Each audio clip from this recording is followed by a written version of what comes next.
திருச்சியில் நடைபெறும் இனிய நந்தவனம் 29வது ஆண்டு விழாவில் ரொட்டேரியன் டாக்டர் கே சீனிவாசன் அவர்கள் தலைமையேற்று சிறப்பிக்கிறார். பிக் பாஸ் நிகழ்ச்சியின் போட்டியாளர்கள் பார்வதி மற்றும் கம்ருதீன் வரம்பு மீறி நடந்து கொண்டதாக எழுந்த குற்றச்சாட்டில் அவர்கள் இருவருக்கும் ரெட் கார்டு கொடுக்கப்பட்டு போட்டியிலிருந்து வெளியேற்றப்பட்டுள்ளதாக தகவல் வெளியாகி உள்ளது.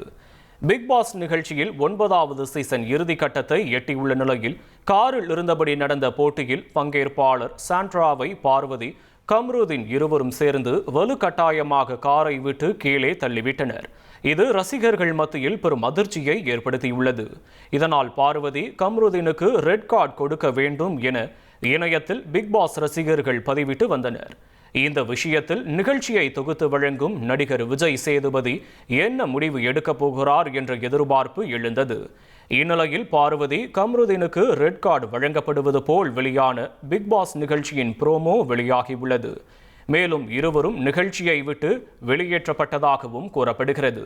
இதன் மூலம் விஜய் டிவியின் பிக் பாஸ் நிகழ்ச்சியின் வரலாற்றில் முதன்முறையாக ஒரே நேரத்தில் 2 போட்டியாளர்களுக்கு ரெட் கார்டு வழங்கப்பட்டுள்ளது.